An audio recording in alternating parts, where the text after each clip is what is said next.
everybody. It's been a pleasure to be here. It's a wonderful team, and I hope we're going to collaborate in many, many more studies. So, this last week we have two studies. The first one is Pesquisa Divas, a large study with transgender women, and the other one is the study that we did with AIDS. So Pesquisa Divas was a large study conducted in Brazil. It was sponsored by UNESCO and the Brazilian AIDS program, as Kate said. That's where the money is in Brazil. It was on responded during sampling strategy and conducted with transplanting and field crews. So we did in 12 cities, large cities as Rio and São Paulo, and hard-to-reach areas in the Amazon Bay, and in hard-to-reach central-east of Brazil. We started studying a broad partnership with local and national NGOs, had a committee of LGBTQ+ activists working on day one with us, and started with a large qualitative study, and then went on with the flood survey. And I just picked a few of the RDS drawings, just to have a sense. It was a social network study, so we wanted to know who they have nearby, and to support them, not only for HIV, we have those drawings for high depression or anxiety or suicidality and so on, so we can have a sense of who is nearby me and can support me if I'm feeling suicidal, or if I need some shelter, or I need some place to sleep and so on. So that's Manaus. It's in the north of Brazil. It's nearby the Amazon area. That's in Recife, in northeast. And Rio de Janeiro, there was a lot of folks, as Kate said, a lot of folks didn't want to test again, over and over again for HIV. So those are the green dots. I don't want to get tested anymore. I know if I have an HIV, I'm worried about where I'm going to sleep, or if I have someone to counsel me, I'm feeling suicidal or depressive, or so much more. And in São Paulo, in those large cities, that was a key point. A lot of people, I don't want to get tested anymore. Enough is enough. That's in the capital of Brazil, Brasilia. And that's in Curitiba, in Brazil South.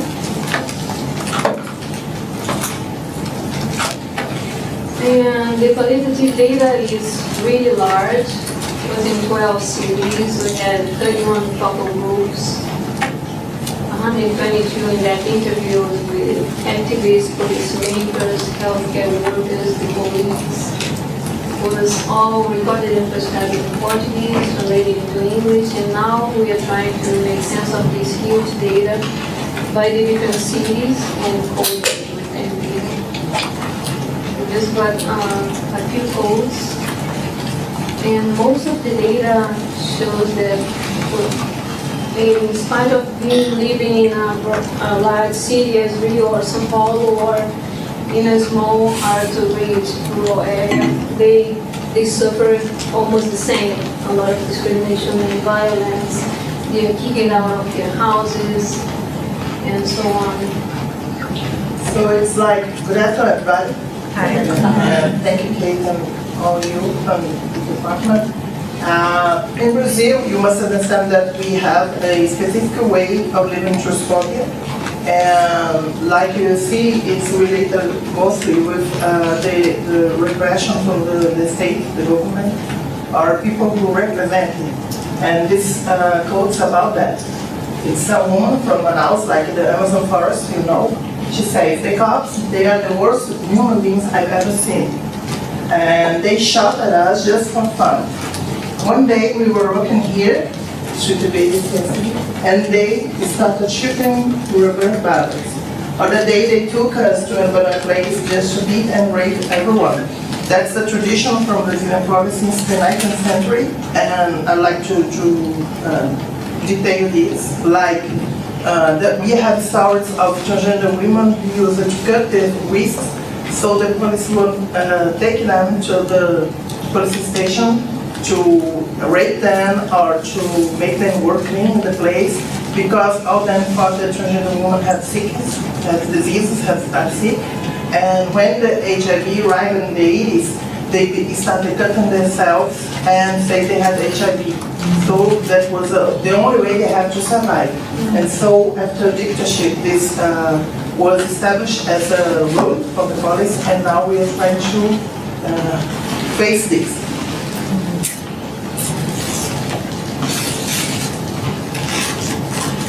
So there's another code.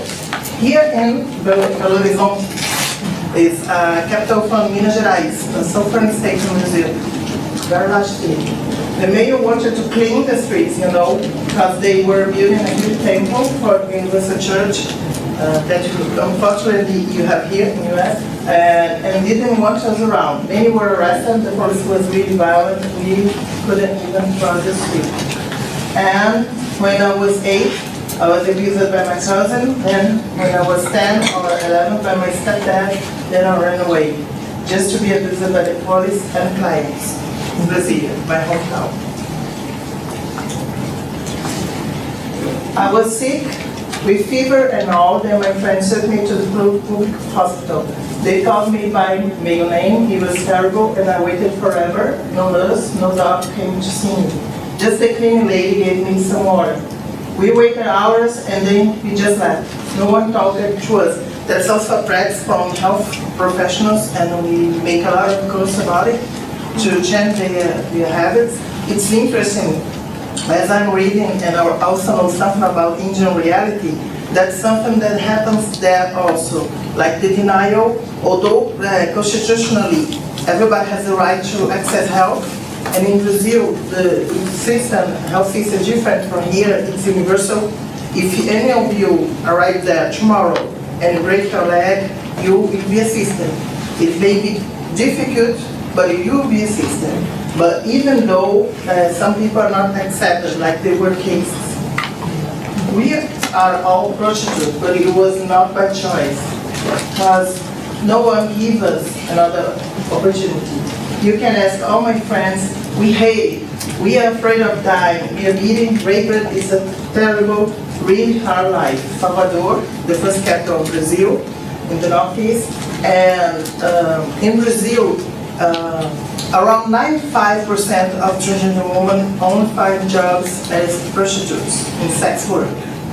And so you may imagine how it's complicated that prostitution is legal, but not ruled correctly, so they do not have any safety working, and more than 80% of the Brazilian women, transgender women, travestis, who are also called in Brazil, who are killed, they are prostitutes. Just some comparison from the pesquisa gives really high prevalence. HIV is 0.4 in the general population.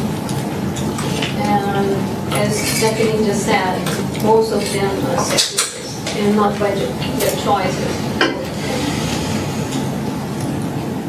They suffer discrimination all over in the school, in the health facilities, by their families, by the neighborhoods, everywhere. They are abused and sexual violence is widespread all over the cities, in major cities like Rio and São Paulo, and very contribution for areas. And those are really striking us. Suicidal ideation, depression, and PTSD is all over, as you might expect. So 6% or even more, depending on the city, and have experienced lifetime violence of physical, sexual abuse. They struggle with depression, anxiety, suicide attempts. And the majority of the violence is not reported because a lot of this violence is perpetrated by the police. They usually don't receive any mental health or counseling, or they're not referred at all, because usually the health facilities are not welcome. They call by their male names, they just forget about them and leave them in their room forever.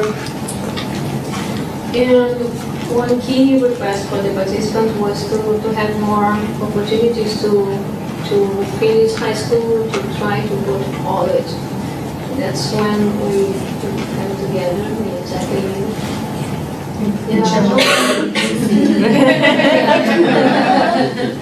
So, Monica, when you said educational opportunities, it was about structured education in the systems, the existing systems? At least to finish the high school, and most of them to finish high school will be like an opportunity to go away from sex work. Yeah, and try to find some other ways to live and support themselves. So we developed a pre-college prep with 2 crews. We had 38 participants. All of them live in small favelas from Rio de Janeiro. They all received a monthly scholarship, education materials, meals. And a lot of them end up going to community colleges in Rio, or they got their high school diploma, was in partnership with a large federal university in Rio who gave the diploma, and a very key NGO that works only in the zones of Rio de Janeiro. It's Conexão G, para LGBTs in favela, LGBT Connection for LGBT who lives in the zones from Rio. And unfortunately, we had to end up after 1 year. I think in Brazil have this lack of formal education for the transgender people. It's like some trace from local transphobia. But I suppose that even with it, we wouldn't change the nowadays scenario, because even those who have some education, like we have some people, some transgender people who have graduation, who has master, and they have to work with prostitution. So it's something we have to change, and also in the economic system. And these programs like the Paraná and others focus on this population are very important, mainly for those who are illiterate. Many transgender people, especially transgender women and travestis in Brazil, they are illiterate. So it's very important for them to be more than education level in itself. It's the opportunity to have some political access, to perceive that they can be in some place, in this case maybe university or in another formal job. I didn't show, but the bullying at school was brutal, so most of them just decided to get out of school. Just a few pictures.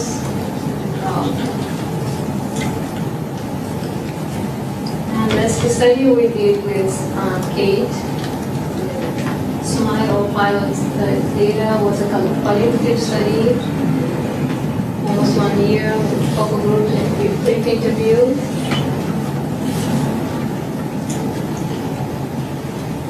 So that's the data only for Brazil. So we would have a lot of depression, anxiety, PTSD. Yeah, I think that, I suppose, as you can see, like many of the post-traumatic stress disorder, we must discuss further, but I think as much of it is related to women practice, to women.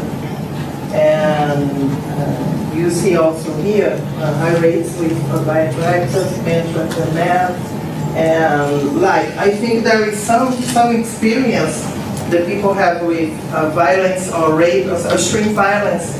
They keep it talking in the research, but they do not go deeper with it. And I think we might know better the situation they live with this violence they live. But calls attention the generalized anxiety disorder, especially with women, attracted women, and transgender women. And I also think due to the environment that we live in Brazil, of continuous risk of violence, of being killed. Brazil has the highest reported rate of murder of transgender women in the world. In fact, it's because we have more free media and we are aware of the case. We know mostly of them by the news. Other countries, the research like Kenya, they do not have free media and do not have how to, we know what's happening. But as we work on what we have, and this, I think it shows that indeed this environment of continuous violence and like the last day 30, they murdered a 63 years old woman, Rosinha do Beco, and Bahia. They 15 years old boy went into her house and hit her with a wooden bat like dozen times and burned her body inside her house. And he was to the police talked with him. This was just day 30, and let him go. And how he fled, and that's it. Those are news that happen all the time. So you can imagine how you can live in an environment like that. It's something that, as I correlate a lot with black population in Brazil, it's like the environment of racists that believe that we are always fearful of being discriminated because we are black people. And so there are a lot of studies about health of black population that we are more susceptible to some diseases. And I think that this anxiety is very close to our reality.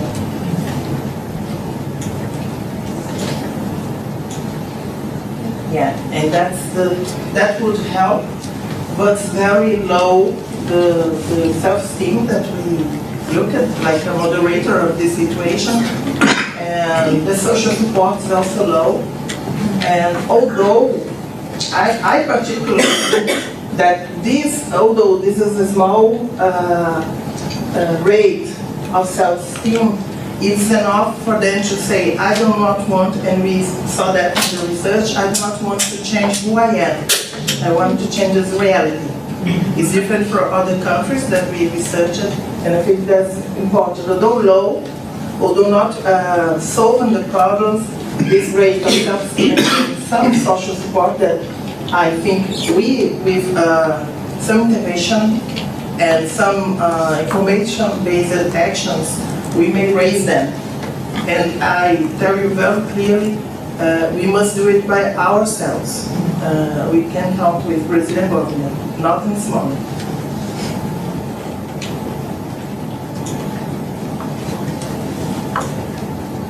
Discrimination is all over. In all the places, interpersonal, cultural violence, and they struggle with all levels. In the family, they are kicked out of family.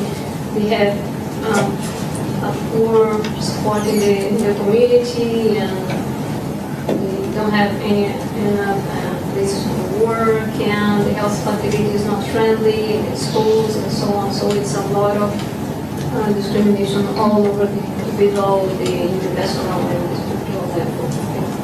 The only exception here we have found is about the being rejected by a potential sexual romantic partner, because as you see, the rates are different for some populations, and that may be something about the identity and gender aspects of the thing. Yes, they can deny it. Yeah, having denied a place to live lost, a place, it's lower compared to other countries. There are countries that have seen that this rate is higher. So it was something good to see in Brazil that's not so common, like I've seen reading the transcripts we are still reading from India. That's like day and all days experience to lose places and to not have where to live. And is about the personal property damage or having solid. It's not so common also, and that makes me more hopeful about these things. Excuse me, what is BIA? Be attracted. Be attracted. The sexual and Yeah, that's a friend of mine that told that. It's a hard life. Sometimes I cry all day long and don't want to get out of bed. I remember my mom. I miss her so much, but then you gotta put yourself together to work every night. You gotta look sexy. Then you get inside a car, but you just don't know where he, the sex client, will take you. You just hope to be alive, hope for a night without beating, rape, fear, and you think about what your sister's doing on the same entity, night after night, until someone's face is on the news. Men and then beaten to death. I tried to kill myself, and I might do it again. Our life is pointless. I think this strong quote about depression also, and she's alert about that. It's interesting, I didn't tell, in Brazil, Brazilian transgender women created for a century ago a specific slang. It's called Pajubá or Bajubá, depending on the region, that's related to Yoruba and Bantu language. Like many of them were accepted and are accepted in Afro-Brazilian religions, so they use many terms from Bantu or Yoruba. So like the policeman, when the girl said in the search, she said Alibam. Like it's a way to protect themselves, so they talk about the people. And the sex clients, sometimes they go buffy. I already buried too many friends, too many sisters. First it was AIDS, killing everyone. I carried so many coffins, and they keep beating and killing us every fucking day. Those terrible news all over the news, on Facebook, Twitter, everywhere. I feel like I don't have tears anymore. I'm drying from inside out. Our sisters are dying and nobody cares. Every night when I go out with a boy, sex client, I can ask myself, am I gonna be the next? Like, you really don't know if you are getting inside the car of a murderer, a crazy guy that just wanna kill you. When I'm done for the night, I walk home slowly, and almost every morning I cry until I sleep exhausted, to wake up and walk on the other night again.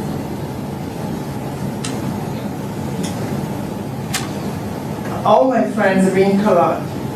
It's a man attracted man. We always go out to drink. When someone has a problem, my first answer is, do you want to grab a beer? Like, we are all fucked up, man. Our life's so full of discrimination, stress, bullied, afraid, it's like a stress relieving effect. And many friends just can't get enough, you know. It starts with a beer, then you drink almost every day, then someone comes to buy drugs, and you have amazing sex. Then you kind of lose yourself. It's sick, it's terrible, but the gay scene in Rio is like that. You drink to forget how lonely you are. Then you go for meds and you're like, I gotta get high and get laid. After a while, you just stay home, get high, and watch porn. And you're alone again. So I think it's interesting, it's cool because it's different from the image some people has about gay scene in Rio, in Brazil. Like, the image is like it's a very wonderful place for men, attracted men, but it has also high rates of violence and some lack of social support. Although I must know the gay men in Brazil have a higher rate of social support and economic support than transgender women. So if I would tell about transgender women in Rio, like some of them that work in the street don't have money to buy some drinks that they drink here. So they buy something called melzinho. Melzinho is like a mix of cachaça and honey. It's very cheap, like you can buy with food. I would say here, $4 here. It's, you can buy, excuse me, $1. And they use it so they can have some state of, to face the environment and to have their lives.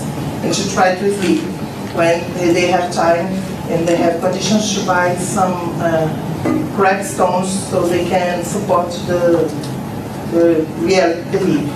Sometimes they need to pay 20 reais to sleep so they can be in the house and sleep. 20 reais is like $5 here. If they can, they sleep in the streets and they have the threat to be murdered by police or other people who want to murder them. What's the name of this substance they're taking? Melvinho. It's a mix of cachaça and honey. And That's because it's melvinho, because it's like little honey in English. I drink a lot. That's a transgender woman. A transgender man, excuse me. It's my way out. Some folks do drugs. Janeiro was my personal friend.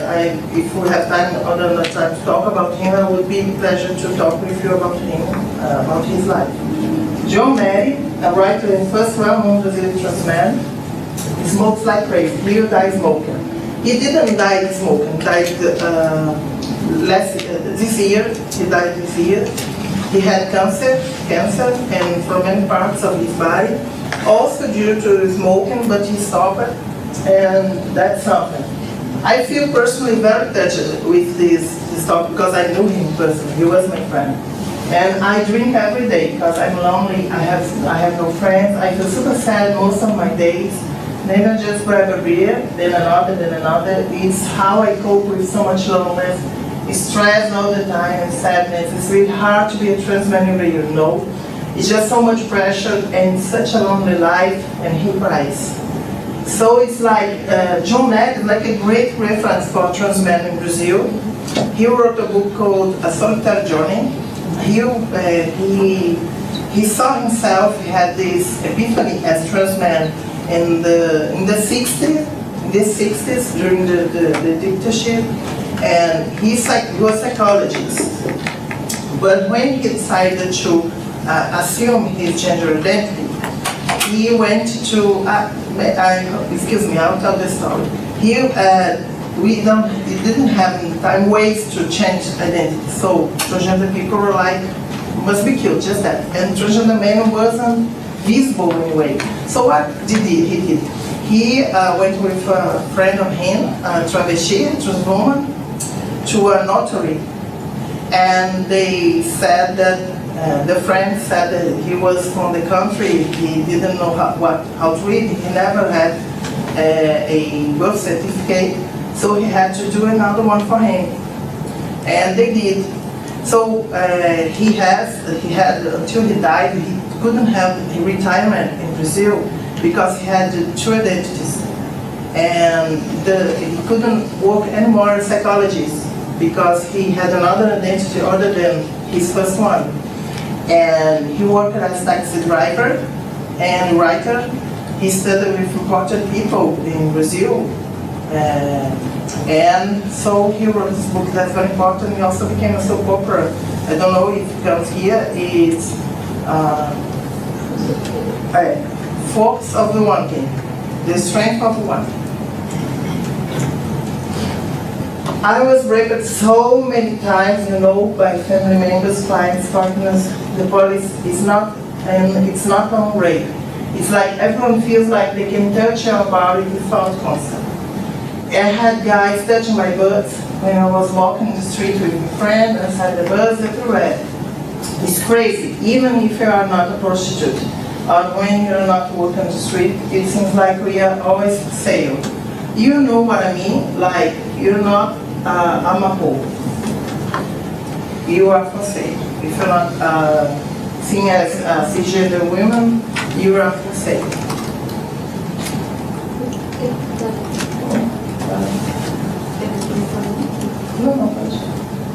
Family discrimination. So that's a real common experience in Brazil for sexual and gender minorities. And she said, this man, he said, my dad, like, he's like this super strong man, always cheated on my mom, always shouting at everyone, and he really, really tried to make me a man. Boy, I was beaten so badly when I was a kid. Do you see my eyebrow? He punched me. There was blood over my house. Shotgun was ashamed that he will never accept a faggot son. Then I left my house. We never spoke again. My mom calls me sometimes, they're still together. He still cheats on her all the time. What can I say? That's the traditional family here. A gay son is a terrible thing, a shame, but a cheating and violent husband is not. And our president, in his campaign last year, he said that it's preferable to have a dead son than a gay son. So it's like supposed like things that improve this social discourse here. One day, X, and by X you can put many names of people, the friends that I know, was happening. A guy stabbed her. We went to the ER, like she was bleeding, okay? I was screaming, and everyone there freaked out, as if we were inside the ER to steal the dogs, or something like that. So they asked for her documents. She doesn't have it. I mean, it's the wrong name. She doesn't carry it. Uze, something like that.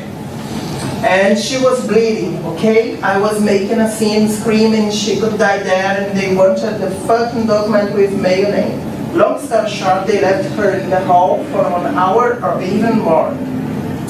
No one wanted to touch her. The only nice person was this clean lady who offered her a glass of water. Can you imagine?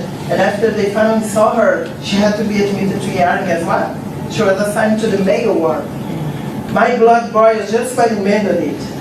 And of course, she left the hospital. Of course, she didn't finish the treatment. But is it her fault? And baby, we are isolated. Society don't want to see a bunch of travestis in the shopping mall or sitting nearby them at the movies. We are not welcome, not at all. They look at us and it feels like we have some sort of disease. So I usually stay home during the day. At night I feel more free. That's when I work, I hang out with my friends, I drink, I have fun, I get my quiet money, find my bosses, hot guys.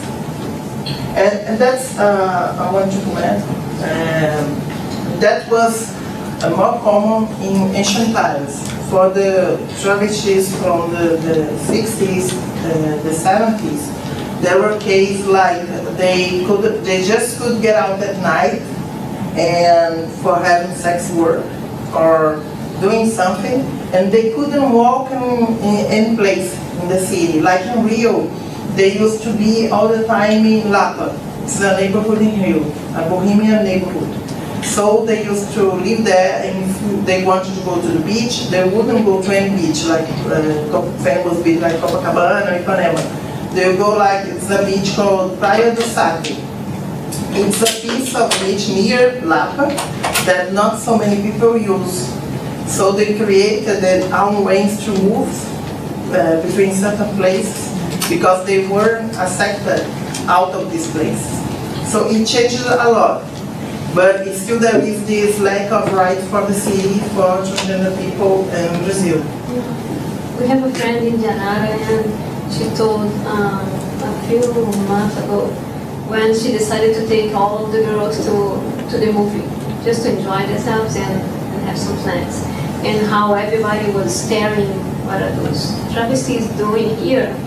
How dare they come to the movie and grab a popcorn and have fun. And she told it, and it was really brutal how they are isolated. And if you are not together, like 5, 10 together in just one transgender woman will never go there with everybody staring at them. You just, well, I'm gonna walk home. Forget about the movie all and on Netflix, or just cry and stay home. And they're really not welcome at all. And also, when I remember this case, I have some optimistic view because I believe that some action would be to be together. That's the social support thing. And go to the place, yeah? With many transgender women, with many sexual and gender minorities together, going to the place where people do not expect. And I think that's kind of an affirmative action also. Okay, I'm going to give you back this question, right? Like, you are Amapo, a cisgender woman. Why? Fancy Amapo. Think about the last time you went to a grocery store or to the shopping mall or to a restaurant, anything that you do every day. Do you remember seeing someone that you could tell it was a travesty? No, exactly. If you're not passable and a transgender woman looks like a cis woman, you hide in the shadows. You go to the grocery at night, you avoid the daylight, you don't know where the perfect traditional family is. Be a ghetto. We are unwelcome, we don't belong. So, our next steps, I am, as you have seen, Brazilian coordinator of the research, and we are targeting, Monica is targeting the lesbian, bisexual, transgender women in Brazil with a project of Discrimination. And we are trying to disseminate the findings through many papers and all this work that we are trying, and many that I think is up here, that we have come and try to intervene in some way with what we get of information that's so important, because we have a lot of the norms, and I have told you, we have information about the rates of violence in Brazil, but they are all undirected, it's through media. So it's important to understand there is this violence, but how it affects us in our mental health. Not only the fact in itself of the violence as a terrible thing, but how the survivors deal with it. The survival, like we say in Brazil, the average age of a transgender person in Brazil is 35 years. Anyone's average life is 70 years in Brazil, like half of the Brazilian average life. It can be only murders that are devastating the population. It must be also the suicide that we have not registered, but we have the sign of high suicidality, and other things that when the person goes to the mental health system that's precarious, yeah, but exists, they are not registered also as sexual and gender minorities. So it's information that we lose and we don't know. And this program, this research is very important for us to understand and to have ways to intervene and train people also. I particularly think that we should train underprivileged people who are in the slums and who are in prostitution to do that with their partners. And I think that's a way to raise the social support also. That's a picture of São Paulo Pride Parade. We say that that's the biggest of the world, and it's 3.5 million in this one. There were 3.5 million people. Yeah, it's the biggest. And we are in the 50 years of the Stonewall in revolt. I was there yesterday in Stonewall, England. Yeah, I was there. And I think it's also symbolical to present you this research.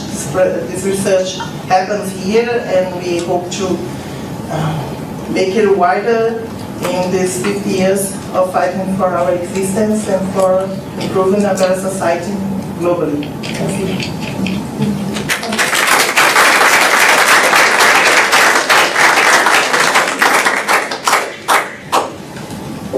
Questions? So my question is, so here, transgender women and gay men are put into one category. So I was wondering if that's the same case in Brazil. Yeah. So even Monica knows very well how the health system, especially the HIV policies, they used to do that. So you can help. Yeah, the transgender population is invisible in the nation of the UN. Yeah. That was a key issue, and that study that I showed was the first one the Ministry of Health decided to do with transgender women. Before that was in 2016. All over before was just men who have sex with men, and all putting together.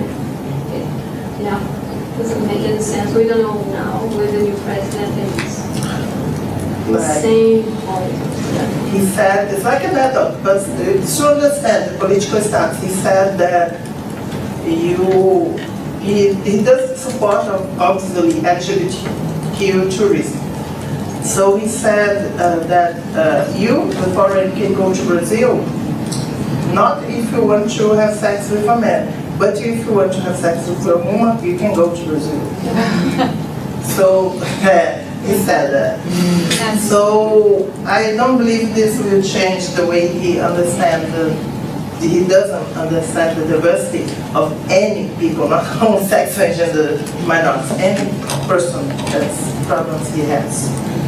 Is he evangelical? Is he actually evangelical? He is supported, I think there is many political discourse, he's supported by fundamentalist evangelicals and militaries that were young at the time of dictatorship and they wanted to have power but they didn't have, so they have here this time.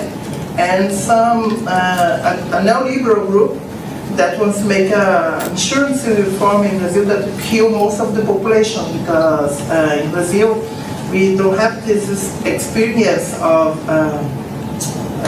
having joy. There are many poor people. They do not have how to save money for their retirement, so they depend on the government.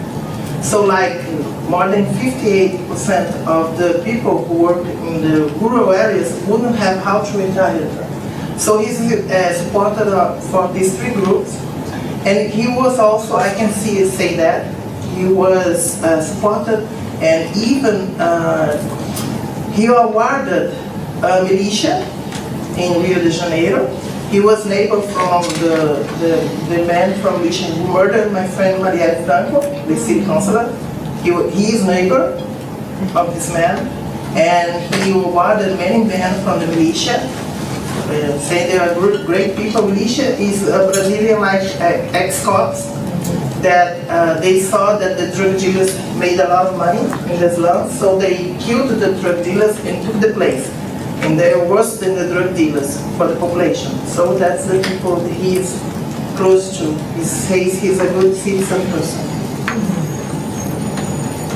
Yeah, so you have different hospitals for men and women, or different areas of the hospital? There's a quote there that just confused me. Yeah, different wards. You have different wards. Why is that? It's a male and a female ward. So that's a problem for some transgender women that have not changed their document. Right. So it's very common what happened here. And like it's a ER, even in ER this happens in Brazil.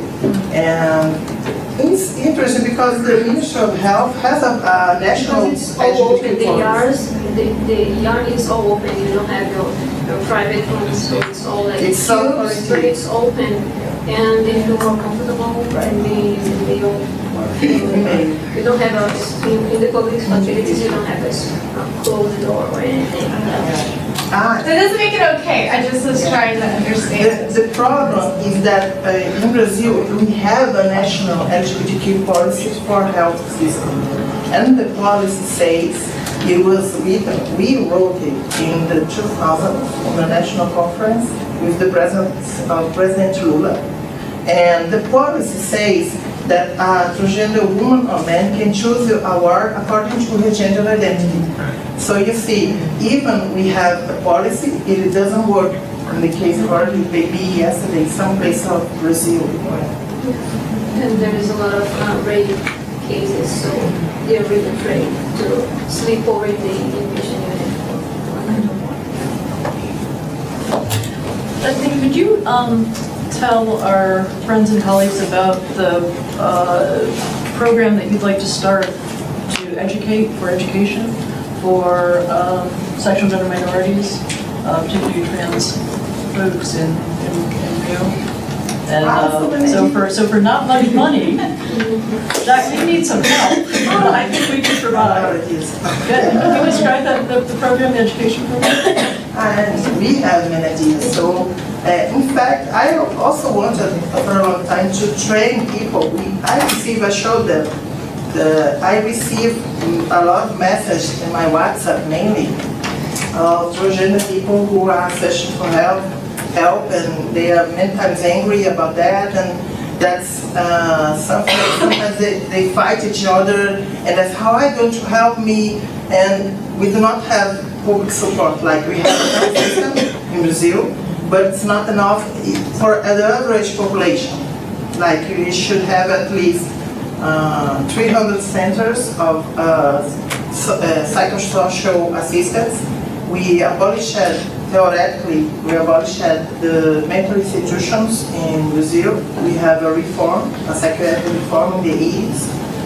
But still there are not enough centers for for psychosocial assistance for the average population. I worked in the Federal University before the institute, and as a psychologist, I received a population from Maré, it's not from you. And there was no way to send to the public policy. There was no space. So you think about sexual and gender minorities that are discriminated. So something that I thought it was important to train people, I don't know if in CBT or some way, so they can talk each other and seek support and go to their homes. I think that's important to see the person in his or her place and to understand the situation and how can we help? Because we don't have money, but we have each other. We believe in this, and we have to start to talk and to be together. But if we don't understand, if we, in some ways the people accuse us for not helping, it's hard to help it. So it would be great if we should train many of them, especially I think underprivileged transgender women, who I told you for $5 they have a place to sleep. So some financial help would be great for them to do this job.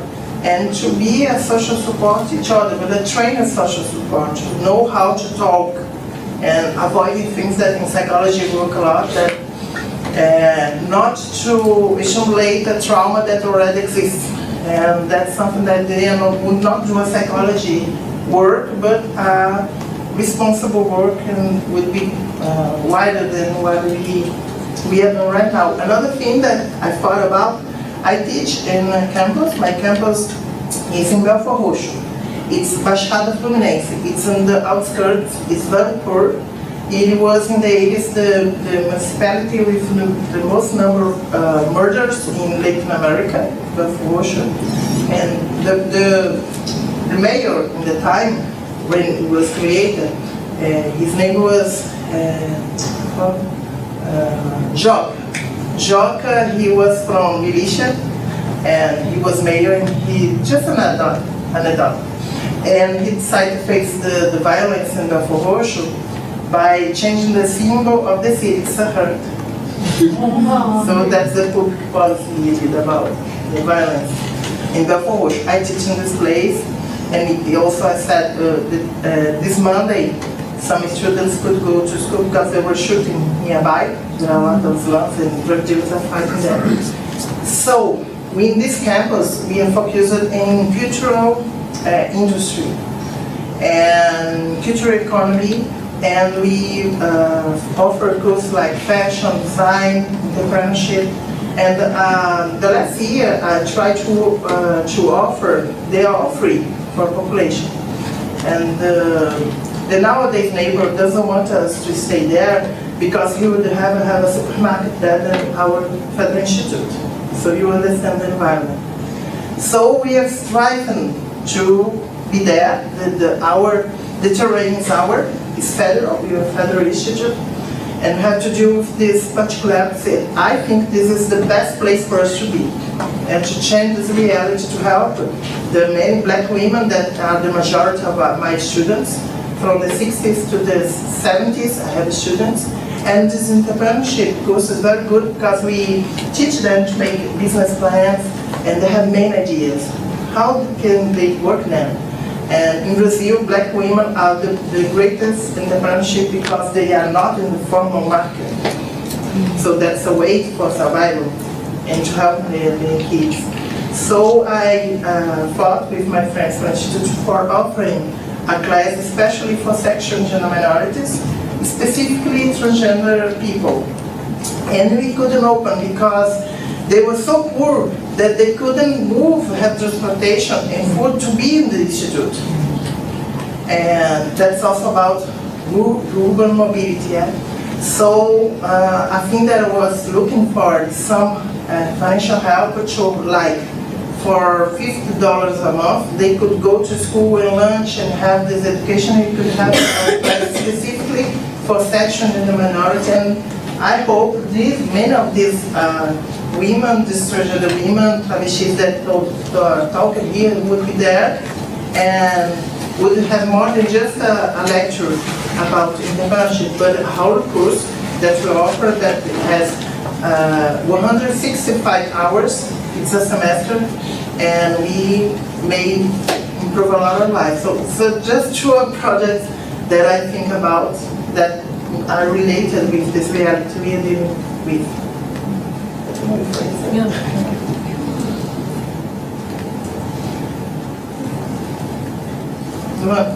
Someone wants to say something? I could ask a couple of questions, but I don't want to give opportunity for others. I was going to ask, is one of the things that really occurs to me with this is the suicidality. And it's so challenging to struggle with understanding it in a population level because of the iceberg problems, is that you see some of it above the water, but there's a whole bunch of it that you don't see below. But the question I kind of had is, you guys were at NIH last week, and jump in here too, is that my sense is that separate from what I see is a lot of complex post-traumatic stress disorder. It's symptomology of CPTSD on the right-hand side of what we're looking at here. And then you take suicidality. Is NIH actually going to get invested in that? Because that is actually, kind of a big thing, is suicide prevention. And we have effective ways of doing that too. But I don't know what NIH is going to actually be interested in a cohort study where there is a probability near 100% that you're going to lose to suicide? Yes, so the NIH has the new center. The center has no funding. But what they've done is, each institute, so the National Institutes of Health, they're conglomeration, I think there are 30-some, 40 institutes, Institute of Cancer, Institute of Alcoholism and Alcohol Abuse, Institute of Drug Abuse, National Institute of Mental Health, where we get a lot of our funding, National Institute of Child Health and Development. All of them are now mandated to report on what projects they have funded in the past year that focus on sexual and gender minority health. And what we are proposing is, from the pilot data, to do a cohort study across what will be three low-income countries. We're going to take Vietnam, Kenya, and Brazil. With a 500 cohort of 500 people per minority status in each country, so 3,000 per country, 15,000 people to first document the rates. And yes, we do anticipate that there will be suicides, and that's one of the things that our reviewers are asking us to look closely at, that we've been spending time talking about. And from that, then immediately go into documenting and then being able to push funders and policymakers to use evidence-based treatment protocols. And we'll be asking people where they'd like to receive services, by whom. And one of the things I think now that we're able to do, for example, and we're doing trauma-focused cognitive behavioral therapy in Kenya with middle school teachers and village health workers, lay providers are able to deliver these interventions very effectively. This could also be a job for sexual and gender minorities. So we could have trans women, trans men, women attracted to women. We could set up different protocols around countries, have a country base that's training and supervising. There are also web-based protocols. We can do the same with substance abuse and alcohol. There are all sorts of, they're modularized, intentional, and providing this kind of support to train everyone up. So yes, they are very interested. I will say when we were up there, we had about 15 project officers sign up to meet with us from the different national institutes, and really creative on the kinds of things that they would like to fund. So, and we also like to make Duke a center of excellence, best practices, training for the South.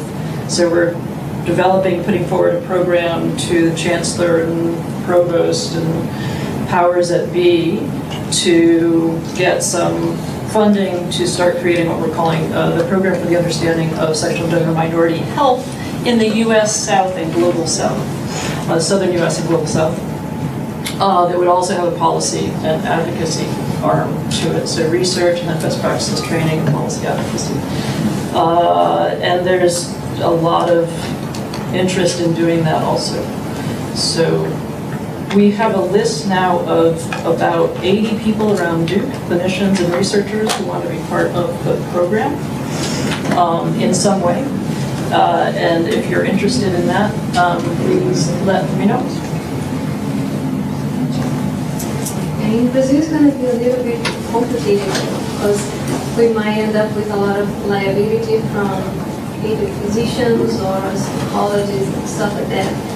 But in the end of the day, when you have an environment where the health facility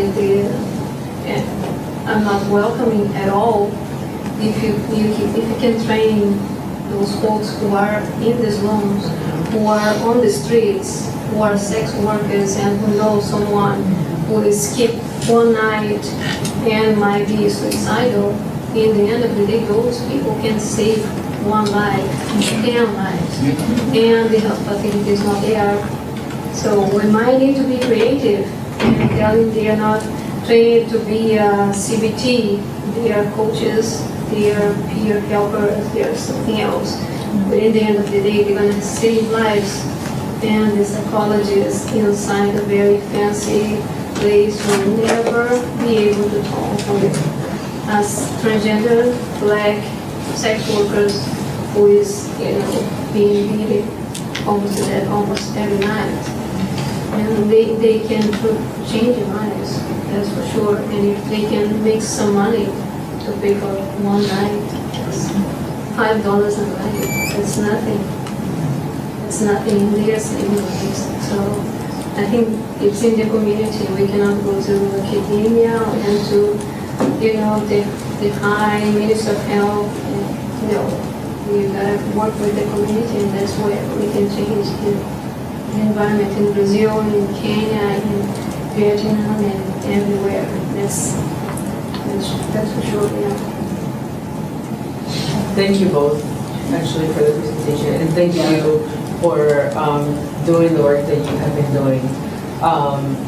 I like being that we're neighbors and that Peru tends to hear about Brazil very often. We don't get to hear about all these things, but we have a lot of love for you guys, and we tend to cheer you guys on all the time. But it's just really hurtful to hear that all the things that I have heard today, especially when you all do have the biggest pride festival in the world, and the biggest carnival in the world, and that at least when I think about Brazil, and when my fellow Peruvians think about Brazil, we think about happiness and joy. And so to hear the things that I have heard today, brings a lot of sadness and pain. And so thank you all for doing what you have been doing. And I think that